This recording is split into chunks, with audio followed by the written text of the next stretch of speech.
नमस्कार, स्वराज एक्सप्रेस की खास पेशकश जनता मांगे जवाब में आपका स्वागत है और मैं हूं आपके साथ चैताली पाटिल। बात करेंगे छत्तीसगढ़ के मुद्दे की। रायपुर दक्षिण उपचुनाव संपन्न होने के बाद प्रदेश में सियासी गलियारों में अब सबसे ज्यादा जिस बात की चर्चा हो रही है वह मंत्रिमंडल विस्तार को लेकर है। दरअसल साई कैबिनेट में मंत्री पद के 2 सीट खाली है। पहले जब मंत्रिमंडल का गठन किया गया था तो 1 सीट खाली थी, लेकिन बृजमोहन अग्रवाल के सांसद बनने और मंत्री पद से इस्तीफा देने के बाद दूसरा पद भी खाली हो गया है। अब इन दोनों पदों के लिए कौन होगा मंत्री बनने का दावेदार, किसे मिलेगा साई मंत्रिमंडल में जगह, देखिए रिपोर्ट।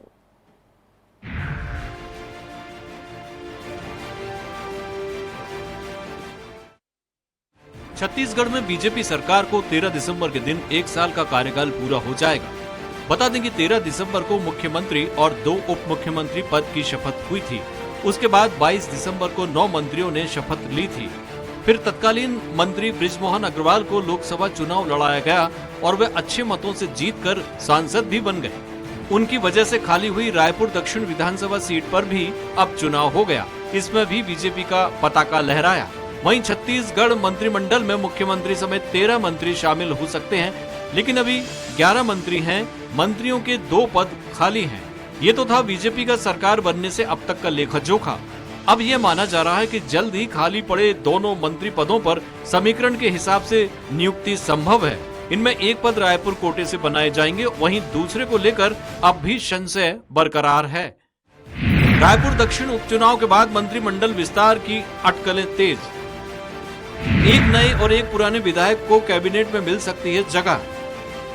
दुर्ग और रायपुर संभाग से हो सकते हैं एक मंत्री। सुनील सोनी, राजेश मूणत और पुरंदर मिश्रा में से एक हो सकते हैं तय। अजय चंद्राकर, गजेंद्र यादव, भावना बोहरा भी मंत्री बनने की रेस में आगे।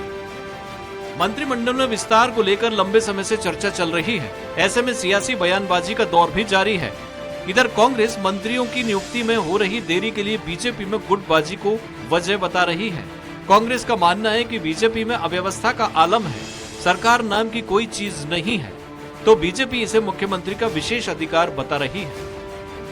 भारतीय जनता पार्टी में गुटबाजी चरम सीमा पे है और अव्यवस्था का आलम है, इसलिए यहाँ पे इस तरह की दिक्कतें हैं और सरकार नाम की चीज कहीं छत्तीसगढ़ में दिख नहीं रही है। फिर से वही कहूँगा ना मैं, माननीय मुख्यमंत्री जी का विशेषाधिकार है। निगम बोर्ड से लेके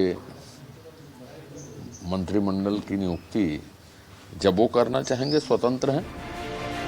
बहरहाल ये पहली बार नहीं कि मंत्री पद भरने को लेकर खबरें तेज हुई हों। इससे पहले भी कई बार मंत्रिमंडल में विस्तार को लेकर चर्चा होती रही है, लेकिन यह सस्पेंस अब तक खत्म नहीं हो पाया है। एक कहावत है, धुआं उठ रहा है तो आग भी कहीं न कहीं लग रही होगी। मसलन अगर मंत्रिमंडल के विस्तार की बातें सामने आई हैं तो तैयारी भी होगी। अब देखना दिलचस्प होगा कि मंत्री पद किस विधायक के हिस्से में जाता है। स्वराज एक्सप्रेस के लिए रायपुर से दिलीप साहू की रिपोर्ट। वही इस पर खास चर्चा करेंगे। हमारे साथ जुड़ गए हैं बीजेपी प्रवक्ता प्रवीण साहू, सत्यप्रकाश सिंह कांग्रेस प्रवक्ता और वरिष्ठ पत्रकार पीसी रज्जी। आप तीनों का बहुत बहुत स्वागत है स्वराज एक्सप्रेस के इस खास चर्चा में। प्रवीण जी, सबसे पहला सवाल मैं आपसे करना चाहूंगी, जिस तरीके से अटकलें सामने निकलकर आ रही है, मंत्रिमंडल विस्तार की लॉबिंग शुरू हो गई है। अब ऐसे में देखा जाए तो आपकी पार्टी के कई नेता ऐसे भी है जो दिल्ली तक के चक्कर लगा रहे, क्या सच है? देखिए, सबसे पहले भारत माता की जय कहूंगा। जय छत्तीसगढ़। आपके लोकप्रिय चैनल के सभी दर्शक और आदरणीय सत्यप्रकाश जी, रथ जी, आपको नमस्कार, प्रणाम। देखिए, मंत्री पद तो आते जाते रहता है। विशेष रूप से भारतीय जनता पार्टी में जो निहित जो हमारी भावना है कि देखिए, हम प्रत्येक जो महत्वपूर्ण कार्यकर्ता को अपना स्थान देते हैं। दायित्व आते जाते रहते हैं, ठीक है, या कह सकते हैं कि पद आते जाते रहते हैं। पद महत्वपूर्ण है, दायित्व है इस राष्ट्र निर्माण में अपनी भूमिका में अपना योगदान देना, तो वो प्रत्येक कार्यकर्ता दे रहे हैं। और जो आज आप चर्चा कर रहे हैं कि भाई मुख्यमंत्री जी की मंत्रिमंडल में किसको स्थान मिलेगा, तो ये आदरणीय मुख्यमंत्री जी का विशेष अधिकार है। वो अपने विवेक से मंत्रिमंडल के गठन के लिए संगठन से चर्चा करके, निश्चित रूप से सभी विधायकों से चर्चा करके इस पर शीघ्र अतिशीघ्र निर्णय लेंगे। लेकिन जिस प्रकार हम देखें, 1 साल में जो काम हुआ है आदरणीय विष्णुदेव जी की सरकार में, वो अभूतपूर्व है। हमने जितने वादे किए थे मोदी का गारंटी जिसका हमने नाम दिया था उसमें से लगभग 70 से 80% वादे पूरे हो चुके हैं। तो निश्चित रूप से सरकार बहुत अच्छा काम कर रही है और मंत्रिमंडल की हम बात करें तो निश्चित रूप से उस पर भी सरकार शीघ्र निर्णय ले लेगी। जी, मैं सत्यप्रकाश जी आपके और रुक करना चाहूंगी। जिस तरीके से मंत्रिमंडल विस्तार की अटकलें तेज नजर आ रही है, ऐसे में क्या लगता है कि अगर मंत्रिमंडल विस्तार हो गया तो सरकार के कामों में तेजी आएगी? देखिए, अभी तक अगर हम देखें 11 महीने के लेखा जोखा तो कहीं ना कहीं ये सरकार में जो अंतर्कलह चल रही है, देखिए जनता से जो जुड़े मुद्दे हैं उससे कहीं भागती है सरकार। क्यों भाग रही है वो सबके सामने है। अब आज ये इनके अंदर की बात कर ली जाए। 2 मंत्री पद, देखिए जब सरकार बनी थी तो 1 मंत्री पद खाली था, एक लोकसभा चुनाव में बृजमोहन जी चले गए, सांसद बन गए तो इसलिए खाली हुई। मगर 2 मंत्री पद खाली क्यों है? देखिए जनता ये सवाल अभी तक ढूंढ रही है, क्योंकि जनता के बहुत सारे काम है। देखिए मंत्री अगर नहीं है किसी विभाग में तो जनता के काम भी रुकते हैं, गति नहीं बढ़ती है। तो क्यों हो रही, रुकावट कहाँ है? और रुकावट मेरे को जो समझ में आता है, जो हमने देखा है, चाहे मुख्यमंत्री जब बने थे विष्णुदेव साय जी बात कर लिए, या राजस्थान में बात करिए, MP बात कर लिए, तो पर्ची जो आती है पर्ची शायद आई नहीं होगी अभी तक। वो जब तक पर्ची आएगी नहीं तब तक कोई मंत्री बन नहीं पाएगा। तो महत्वपूर्ण मुद्दा यही है कि सरकार यहां से चल ही नहीं रही है ना। छत्तीसगढ़ की सरकार जो है कहीं ना कहीं दिल्ली से चल रही है, रिमोट कंट्रोल से चल रही है, और जनता से जुड़े मुद्दे उठाने की बजाय ये अपने अंतर्कलह में लगे हुए हैं। और देखिए अब सुनील सोनी जी अब विधायक बन गए, अब वो कहीं ना कहीं अपनी इच्छा जाहिर कर चुके हैं कि मैं भी मंत्री बनना चाहता हूं। तो यहाँ पे तो इतने लोग रेस में है, इतनी गुटबाजी है। अग्रवाल जी का अलग गुट चल रहा है, तो अब विष्णु देसाई जी का अलग गुट चल रहा है, उसके बाद आज ये शर्मा जी का अलग गुट चल रहा है। तो गुटबाजी में जो बटी हुई जो सरकार है, कहीं ना कहीं अपनी अंतर्कलह का जो नुकसान है वो जनता झेल रही है। और जनता के मुद्दे, जिस तरह से मैंने बोला, जनता के मुद्दे कहीं ना कहीं गौण हो चुके हैं।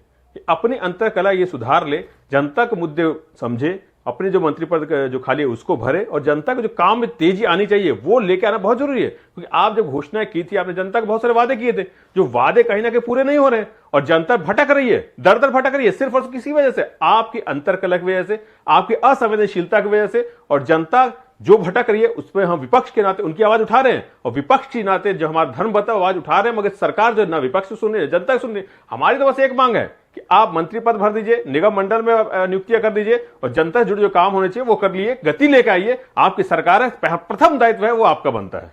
जी प्रवीण जी, सत्यप्रकाश जी जिस तरीके से कह रहे हैं, आरोप लगा रहे हैं कि छत्तीसगढ़ की सरकार जो है वो दिल्ली से चलती है। अब जो 2 पद है मंत्रिमंडल के वो भी दिल्ली से पर्ची आएगी। ये बड़ा हास्यास्पद विषय है। देखिए कांग्रेस पार्टी लगातार खुद गुटों में बटी पार्टी थी, अभी भी है और आगे भी रहेगी। सबसे पहले बात इनके गुटे को उत्तर देता हूं। हाल फिलहाल की घटना की हम बात करें तो बिलासपुर में प्रदेश अध्यक्ष तथा कथित प्रदेश अध्यक्ष दीपक बैज जी के सामने पूर्व महापौर और सुबोध हरिद्वाल जी लड़ाई करते हैं। दीपक बैज जी क्या करते हैं, इसके पूर्व मोहन मरकाम जी के सामने राजीव भवन, राजधानी रायपुर में राजीव भवन है तो प्रदेश कार्यालय, उसके सामने जो है गाली गलौज होती है। तो निम्न स्तर की राजनीति हमेशा होती है, किसके सामने होती है? प्रदेश अध्यक्ष के सामने। कभी किसी ने कोई भी कार्रवाई करते हुए कोई एक्शन नहीं लिया, क्योंकि गुट में बटी पार्टी है। कोई नेता इस गुट का है तो कोई इस गुट का है, कोई बघेल जी के गुट का है, कोई महंत जी का गुट का है, कोई TS बाबा गुट का है, कोई साहू जी का गुट का है। तो गुट में पार्टी तो स्वयं कांग्रेस पार्टी है, तो हम पर यह आरोप ना लगाए। सबसे पहले अपना जो है आकलन कर लीजिए। रही बात देखिए मंत्रिमंडल की, तो हमारे मंत्री काम के मंत्री हैं। इनके कार्यकाल में मंत्री नाम के मंत्री थे।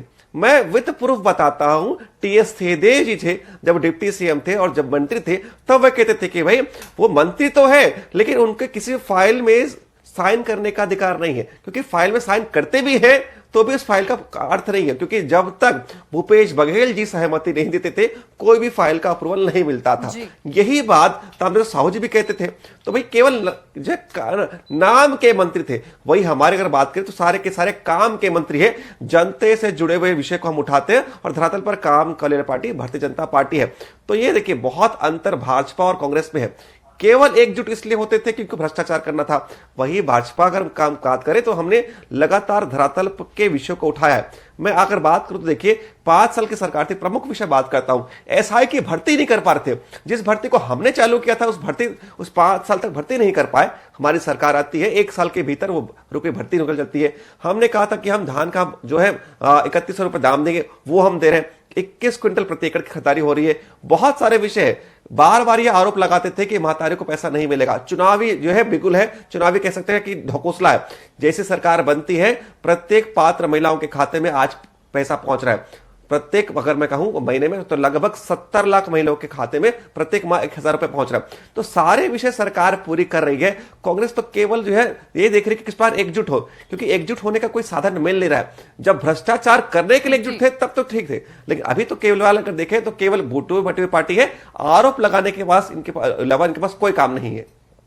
जी चलिए, हम रुक कर लेते हैं वरिष्ठ पत्रकार पीसी रथ जी की ओर।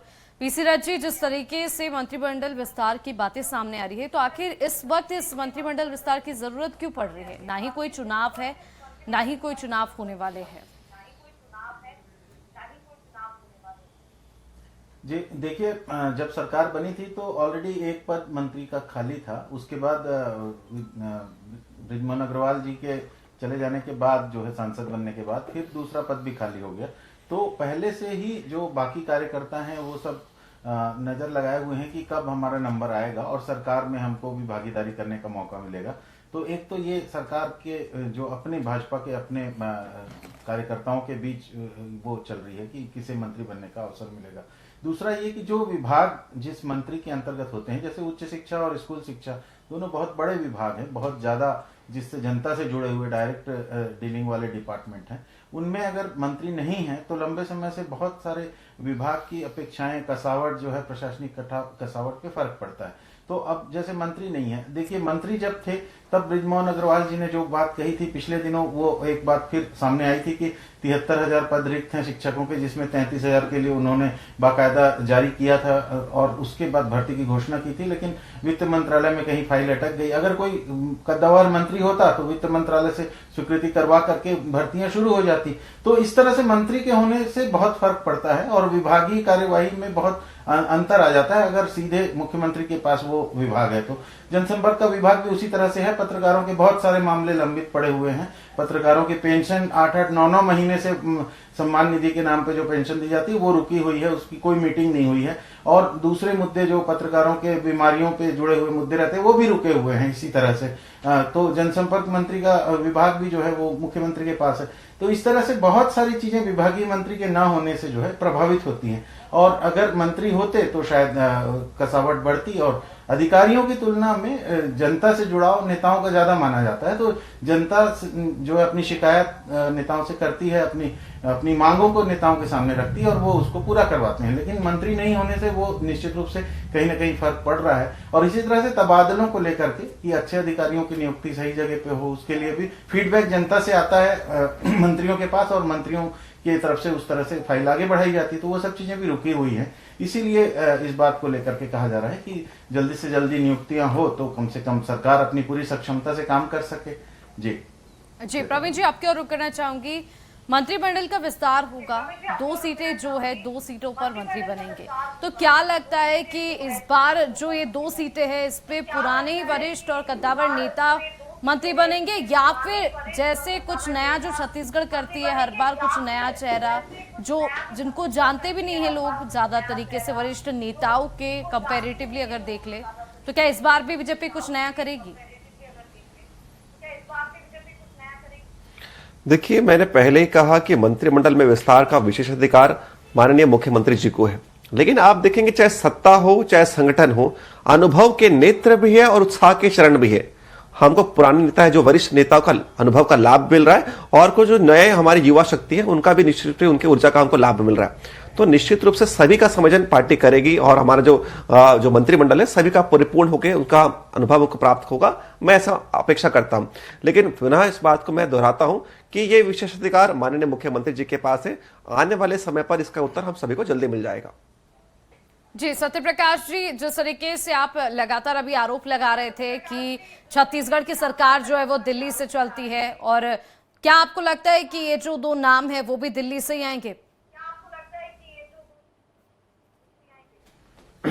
चेताली जी, देखिए थोड़ा सा समझ लीजिए, मैं बात बोलना चाहूंगा। अभी पहले प्रवीण साहू जी ने बोला कि हमारी जब सरकार थी तो हर फाइल मुख्यमंत्री जी के पास जाती थी। ये टीएस बाबा जी ने बोला था और भी कई मंत्री लोग इन्होंने नाम लिया। तो देखिए यहीं पे साबित हो जाता है कि मुख्यमंत्री कौन होता है। मंत्रियों को दिशा निर्देश करे, उनसे सहयोग ले, उनका दिशा निर्देश ले, ये खुद बोल रहे हैं। मगर यहाँ पे तो मुख्यमंत्री जी से कोई दिशा निर्देश मिल ही नहीं रहा ना, तो सीधा केंद्र से दिशा निर्देश मिल रहा है। ये खुद ये बात मान रहे हैं कि हाँ भूपेश बघेल जी दिशा निर्देश देते थे, मुख्यमंत्री के तौर पे वो हर विभाग को अपने नजरों के सामने रखेंगे, अपने कंट्रोल में रखेंगे कि भाई विभाग काम ठीक से कर रहा है कि नहीं कर रहा है। उनकी बैठक लेंगे, मंत्रियों से फीडबैक लेंगे, आपके विभाग में क्या काम चल रहा है। मुख्यमंत्री का दायित्व बनता है, तो वो काम करते थे, इन्होंने खुद नहीं माना। अब आज ये अभी की बात कर रहे थे, लेकिन इनके तो गुटबाजी, जैसे मैंने बात की, ओपी चौधरी जी हो या बृजमोहन अग्रवाल जी के, वो बंद कमरे में क्या हुआ था, अखबारों की सुर्खियां अगले दिन हमने बहुत पढ़ी थी, वो सब पूरी प्रदेश की जनता जानती है, आम जनमानस तक जानता है, जो निचले स्तर का व्यक्ति है, इनका कार्यकर्ता हो चाहे जनता हो, वो भी जानता है कि क्या हुआ था। तो वहां पर देख लीजिए, उस एनडी जो ब्रदर सिस्टर्स है वो अलग घूम रहे हैं, भाई हमको मंत्री बनाइए, हमको मंत्री बनाइए। तो गुटबाजी चरम पर है। और जो पद खाली जो आपने बोला केंद्र से ही आएंगे। चेताली जी देखिए, जब मुख्यमंत्री जब केंद्र से आता है, आपने देखा होगा वो वीडियो, हर किसी ने देखा है, चाहे वो राजस्थान का हो चाहे छत्तीसगढ़ का हो, कि पर्ची जब खुलती है तो उसको भी नहीं पता रहता है पर्ची क्यों आती है। वो दिल्ली से आती है, सिर्फ और सिर्फ यहां दिखावे के लिए बैठक की जाती है, मगर पर्ची पे नाम पहले से आया था। मंत्रियों के नाम भी पर्ची पे तय होके ही आएंगे। ये जो बार बार बोल रहे हैं कि मुख्यमंत्री जी का विशेषाधिकार है, ये गलत बोल रहे हैं। इनको बोलना चाहिए कि केंद्र का विशेषाधिकार है। हमारे जो वहां पे बैठे हुए हैं, जो हमारे को कंट्रोल करते हैं, उन 2 लोगों का विशेषाधिकार है। हमारे मुख्यमंत्री जी खुद उन्हीं के अधिकार के भरोसे चल रहे हैं, हमारा प्रदेश उन्हीं के अधिकार के भरोसे चल रहा है, और कहीं ना कहीं इसी वजह से प्रदेश को लूटा भी जा रहा है। इसलिए मैं बोल रहे हैं, वो 2 पद जो खाली मंत्री पद के, वो भी वहीं से आएंगे। मुख्यमंत्री जी सिर्फ और सिर्फ घोषणा करेंगे। कहीं ना कहीं देखिए, बहुत सम्मान के साथ मैं बोलना चाहूंगा, मुख्यमंत्री के तौर पे छोड़ दें, व्यक्ति के तौर पे विष्णु देसाई जी बहुत सरल, बहुत सौम्य, बहुत अच्छे व्यक्ति है, आदिवासी वर्ग से आते हैं, मगर कहीं ना कहीं उनका दुरुपयोग बोल दीजिए या उनका सम्मान नहीं किया जा रहा है। सिर्फ और सिर्फ अपनी मनमानी की वजह से इस प्रदेश को कहीं ना कहीं धकेला जा रहा है। कहीं ना कहीं आदिवासी होने के नाते उनकी भी पूछ परख नहीं हो रही है। सिर्फ और सिर्फ 2 लोग ये चाहते हैं कि पूरा प्रदेश हमारे कंट्रोल में रहे, कुछ उद्योगपतियों के कंट्रोल में रहे, और ये पूरा देश जानता है कि कौन कौन से प्रदेश उद्योगपति कंट्रोल में चल रहे हैं, या हसदेव क्यों कट रहा है, किसके कहने पे कट रहा है, वो सभी पूरी जनता जानती है देश की। इसलिए हम बोल रहे हैं 2 पद भी वहीं से आएंगे। मुख्यमंत्री जी का अगर विशेषाधिकार होता तो 11 महीने 12 महीने नहीं लगते, वो मात्र 1 या 2 महीने बहुत ज्यादा होता है, उतने महीने में हो चुका होता।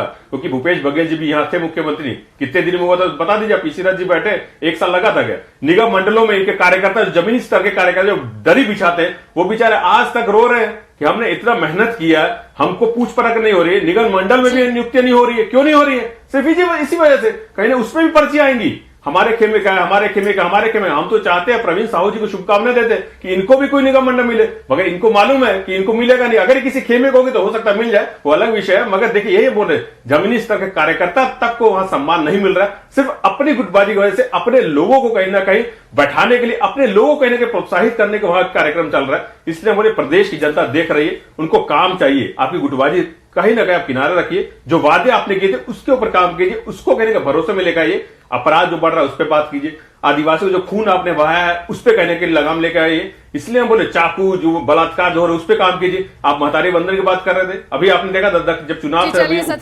महतारी ने किस तरह से रैलियां निकाली थी। तो ये तमाम प्रवीण जी से ही जान लेते हैं। प्रवीण जी भी मौजूद है। प्रवीण जी, आप कुछ कहना चाह रहे थे, और जिस तरीके से सत्यप्रकाश जी जितने आरोप लगा रहे हैं उस पर बचाऊंगी कि आप उन्हें कुछ बोल। देखिए, मशहूर एक कहावत है कि रस्सी जल गया पर बल नहीं गया। जो इनके हार का कारण थे, आज भी उसी का हार के कारण के महिमा मंडन कर रहे हैं कि भाई सब जानते हैं कि पूरे फाइलों का पूर्वज सीएम साहब से मिलता था, चाहे मंत्री का नाम कोई भी हो, भाई सारा पैसा का अगर पावर किसी के पास था तो भूपेश बघेल जी थे। बार बार जनता भी जान रही थी कि देखिए, टीएस त्रिवेदी जी का अपमान हो या जितने भी मंत्री, सबका अपमान करने वाले भूपेश बघेल जी थे। इसलिए इनके पार्टी के कार्यकर्ताओं ने ही मिलकर कांग्रेस पार्टी को हरा दिया, और आज भी उसी नीति का महिमा मंडन कर रहे हैं। तो निश्चित रूप से यह अहंकार की पट्टी है। और रही बात, देखिए, हमारी हम बात करें तो बार बार कह रहे हैं कि आदिवासी वर्ग का अपमान कर रहे हैं। अरे, इस प्रदेश को इतना अच्छा मुख्यमंत्री मिला है जो आदिवासी वर्ग से आ रहा है, उसका आप सम्मान क्यों नहीं कर पा रहे? आपको आदिवासियों से इतना विरोध क्या है? और आपको बताता हूं, देखिए, इनके माननीय प्रदेश अध्यक्ष दीपक बैज जो है इसी वर्ग से आते हैं और उसी क्षेत्र से आते हैं। और जनता को बताना चाहता हूं कि आदिवासी वर्ग के लिए मोदी सरकार ने इस प्रदेश में आरक्षण के लिए 12 जनजाति को चुना था, जिसके विषय में एक बिल लेकर आए थे। इनके तथाकथित दीपक बैज जी जो प्रदेश के अध्यक्ष है, तब सांसद थे, तब इसी विषय के विरोध में वो संसद से वॉकआउट कर जाते हैं। क्यों? क्योंकि उनको मालूम है कि वो उनका इच्छा बिल्कुल नहीं है कि आदिवासी वर्ग जो आजादी के बाद आज तक जिनको आरक्षण का लाभ ना मिला था उनको लाभ मिले। तो ये तो उनकी मंशा है, किसी वर्ग का ये भला नहीं चाहते, केवल भला चाहते हैं अपने नेताओं का, अपने आला कमान का। और यही कांग्रेस पार्टी है जो केवल गांधी परिवार के इर्द गिर्द घूमती है। अरे, हमको आप आरोप लगा रहे हो, 10 साल देश में आपने जिस प्रकार हमारे प्रधानमंत्री मनमोहन सिंह जी का अपमान किया, उनको आपने जिस प्रकार रिमोट कंट्रोल के माध्यम से आपने चलाया, पूरे देश का पूरी दुनिया जानती है। अगर हम बात करें, मैं बात करूं तो देखिए, कुछ दिन पहले इनके राष्ट्रीय अध्यक्ष खड़गे जी जब आए थे, तब उनका उतना सम्मान नहीं हो रहा था जितना सोनिया गांधी जी का सम्मान था। बताइए, क्या कांग्रेस पार्टी अपने राष्ट्रीय अध्यक्ष तक का सम्मान नहीं करना चाहती? आज अगर इनसे मैं पूछता हूं कि आप चुन लीजिए कि गांधी परिवार को चुनते हैं कि अपने राष्ट्रीय अध्यक्ष को चुनते हैं, खड़गे जी को चुनते हैं, ये जवाब नहीं दे पाएंगे, क्योंकि मालूम है कि देखिए दिल के अंदर एक ही उत्तर है, गांधी परिवार। तो जो कांग्रेस पार्टी गांधी परिवार की तरह आगे बढ़ नहीं सकती, वो किस प्रकार जनता के हित की बात करती है। अब वायनाड की आप बात देख लीजिए, वायनाड में इनको और कोई प्रत्याशी नहीं मिला, राहुल गांधी जी थे, अब वो अलग क्षेत्र से निर्वाचित हो चुके, तो वहां के स्थानीय कार्यकर्ता को अवसर नहीं दिया। किसको अवसर दिया? प्रियंका गांधी जी को। जनता तो ये कह रही है, भैया उनके हस्बैंड रॉबर्ट वाड्रा को क्यों छोड़ दिए, उनको भी टिकट दे दीजिए। संसद में राहुल गांधी जी तो है ही, प्रियंका गांधी जी को भी भेज दिया है, अरे रॉबर्ट वाड्रा को भी भेज दीजिए। तो जो कांग्रेस पार्टी स्वयं केवल एक परिवार के इर्द गिर्द घूमती है, वो किस प्रकार जनता के विषय को समझेगी? आपने धरातल पर कभी काम किया नहीं है, बार बार शब्द का उल्लेख करता हूं, धरातल पर कांग्रेस पार्टी ने कभी काम नहीं किया है, और इसलिए वो कभी जनता का दर्द समझ नहीं सकती है। जो पार्टी केवल एकजुट होती है भ्रष्टाचार करने के लिए, अत्याचार करने के लिए, वो कहां जनता का दर्द समझेगी? यही कांग्रेस की सरकार थी जहां पर भिलाई में भारत माता की जय करने वाले एक व्यक्ति की हत्या कर जाती है, और तत्कालीन सीएम भूपेश बघेल जी संवेदना के एक शब्द व्यक्त नहीं करते। बिरनपुर में इतनी बड़ी घटना होती है, वहां के जो विधायक, जो मंत्री थे, वो वहां नहीं जाते।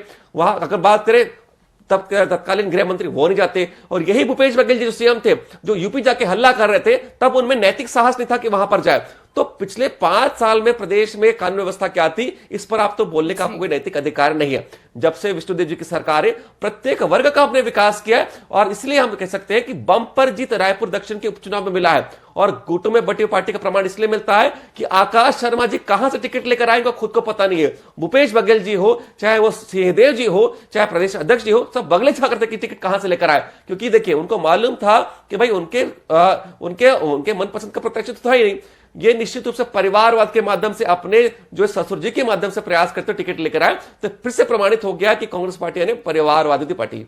जी चलिए, रुक करना चाहूंगी पीसी रथ जी आपकी ओर। क्या लगता है, यदि मंत्रिमंडल विस्तार में जो 2 सीटें हैं उसको अगर बीजेपी भरती है, तो कौन कौन से ऐसे मंत्री हैं जो उन 2 सीटों के दावेदार हैं, और साथ ही साथ ऐसा कौन सा क्राइटेरिया है जो बीजेपी तय करके नामों को दे सकती है? जी देखिए, भाजपा में जो वरिष्ठ अनुभवी पहले पूर्व मंत्री रह चुके ऐसे नेताओं की भी कमी नहीं है। उसमें हम देख सकते हैं कि कई नेता हैं जो उस पद की दावेदारी कर सकते हैं। दूसरा ये है कि अभी जो सुनील सोनी तत्काल चुनकर के जो सांसद पहले सांसद रह चुके हैं, महापौर रह चुके हैं, तो उनका भी एक तरह से अनुभव है ही, और अनुभवी नेता हैं वो भी। तो रायपुर से अगर दिया जाता है मंत्री पद, तो सुनील सोनी जी, पुरंदर मिश्रा जी, इस तरह से कई नेता हैं उनके पास। और जो वर्गों के हिसाब से अगर वितरण किया जाएगा, तो ओबीसी वर्ग से अजय चंद्राकर जी हैं, और भी कई नेता हैं इस तरह से। वो कोंडागांव से जो चुनी गई हैं महिलाओं को प्रतिनिधित्व देने के हिसाब से, या कवर्धा पंडरिया से जो चुनी गई हैं वो भावना जी, उस तरह से भाजपा में नेताओं की एक लंबी लाइन है जो इस तरह से मंत्री पद के लिए जो है वो दावेदारी कर रहे हैं, या उनके समर्थक दावेदारी कर रहे हैं। मगर देखना यह होगा कि क्षेत्रीय संतुलन और दूसरी संतुलन, और सबसे बड़ी बात जिसको लेकर के लगातार चर्चाएं हैं कि आखिरकार दिल्ली से किसके नाम से पर्ची आएगी, तो उसी हिसाब से ही कुल मिलाकर मंत्री बनाया जाएगा ये लगता है। क्योंकि प्रदेश के नेताओं को या प्रदेश के स्तर पर निर्णय लिए जाने की वैसी कोई सूचनाएं दिख नहीं रही हैं। देखिए, छत्तीसगढ़ में जो पूरे विश्व में आजकल की जैव विविधता को लेकर चिंताएं जाहिर की जा रही हैं, वनों को लेकर चिंताएं की जा रही हैं, और उसमें जो हसदेव के जंगल कट रहे हैं उसको लेकर कड़ा विरोध प्रदेश सरकार की ओर से बिल्कुल भी दिखाई नहीं दे रहा है, बल्कि सरकार बनने के बाद ही वहां कटाई तेजी से बढ़ गई थी। जबकि पड़ोस के राज्य में, उड़ीसा में भाजपा की ही सरकार है, लेकिन वहां के मंत्रियों ने गंधमर्दन पर्वत पे जो बॉक्साइट की खुदाई की बात शुरू हुई, उसको तुरंत वहां के वरिष्ठ मंत्रियों ने, कैबिनेट मंत्रियों ने नकार दिया और कहा कि हम किसी भी हालत में गंधमर्दन पर्वत में कटाई नहीं होने देंगे, और वहां पर खनिज निकालने की अनुमति नहीं देंगे प्रदेश सरकार की ओर से, जबकि वो भाजपा की ही सरकार है। तो उस तरह का निर्णय लेने की क्षमता छत्तीसगढ़ में अभी मंत्रिमंडल के स्तर पर दिखाई नहीं दे रही है, जो केंद्र की मंशा के खिलाफ भी जाकर के इस तरह से घोषणाएं कर सके। इसीलिए ये बातें बार बार उठती हैं कि कहीं ना कहीं से संचालन क्या कहीं और से हो रहा है, और इसी बात को लेकर के ये कहा जा रहा है कि नए मंत्री बनने की भी बात अगर होगी तो मंत्री बनाने की कहीं ना कहीं से जो बात है वो प्रदेश स्तर पर शायद तय ना हो और शायद दिल्ली से आए नाम, इस तरह से बातें जो है जन चर्चा में है। तो अब देखना यह है कि प्रदेश में जो प्राथमिकताएं हैं वो क्या है, शिक्षा को लेकर के, स्वास्थ्य को लेकर के, रोजगार को लेकर के तो इन कामों को लेकर के सरकार कितनी गंभीर है और उसमें क्या वरिष्ठ मंत्री, अनुभवी मंत्रियों को उस तरह से, क्योंकि पिछले दिनों जो चीजें जैसे स्वास्थ्य में जो खरीदी हो रही है बड़े पैमाने पे, उसको लेकर के आलोचनाएं हुई कि जल्दी से एक्सपायरी हो जाने वाली चीजों की खरीद की गई जिनके उपयोग भी नहीं होता, जहां पर लैब नहीं है वहां पर इस तरह की चीजें भेजी गई जो रिजेंट जो इस्तेमाल होता है परीक्षण में, तो पैथोलॉजी टेस्ट में, तो वो ऐसी चीजें खरीदी गई जिनकी आवश्यकता नहीं थी, वो नुकसान हुआ। देश की जनता का धन है वो, प्रदेश की जनता का टैक्स का पैसा है वो, उस तरह से उसका नुकसान हुआ। तो अगर प्रभावी तौर पे मंत्री नहीं है और सक्षम मंत्री नहीं है और मंत्री ऐसे नहीं है जो निर्णय ले सकें, तो इस तरह का नुकसान धन का होता है और विकास में जो चीजें होनी चाहिए, जो प्रदेश को आगे ले जाने के लिए जो चीजें होनी चाहिए, वो चीजें फिर नहीं हो पाती हैं। तो कहीं ना कहीं ये बात जरूर सामने लाई जानी चाहिए, बहस में आनी चाहिए कि जो पद दिए जाएं वो ऐसे लोगों को दिए जाएं जो सक्षमता से उसका निर्वाह कर सके, उनकी जवाबदारी तय हो, और मुख्यमंत्री होने के नाते निश्चित रूप से मुख्यमंत्री, माननीय मुख्यमंत्री जी का ये जिम्मेदारी है कि वो उस तरह से ऐसे लोगों का चयन करें जो जवाबदेही के साथ काम कर सके, समय पाबंदी के आधार पर जिस तरह से लोगों को विकास की ओर सरकार ले जा सके। सबने कांग्रेस की गलतियों के कारण भाजपा को चुना है, कांग्रेस ने जो गलतियां की उसको दंड मिल चुका है, वो सत्ता से हट चुकी है, लेकिन अब भाजपा के पास सत्ता है तो सत्ता की जिम्मेदारी भी है भाजपा के पास कि वो सही रास्ते पर प्रदेश को लेकर के जाए और विकास में जो जो वायदे हुए थे, जो जो अपेक्षाएं थी, जनता की आकांक्षाएं थी, वो पूरी करने की ओर प्रदेश आगे बढ़े। जी जी, प्रवीण जी, सत्यप्रकाश जी और पीसी रथ जी, बहुत बहुत धन्यवाद आपका इस खास चर्चा में जुड़ने के लिए। तो देखा आपने किस तरीके से छत्तीसगढ़ के मुद्दे में कि मंत्रिमंडल विस्तार को लेकर कांग्रेस बीजेपी पर आरोप लगा रही है कि पर्ची दिल्ली से आएगी, तो वही बीजेपी का कहना है कि मुख्यमंत्री का ये दायित्व है कि वो किसको मंत्री चुनते हैं। हालांकि देखने वाली बात होगी कि मंत्रिमंडल विस्तार में जो 2 सीटें खाली है उस पर कौन मंत्री बनता है। फिलहाल छत्तीसगढ़ के खास मुद्दे में बस इतना ही। देखते रहिए स्वराज एक्सप्रेस। नमस्कार।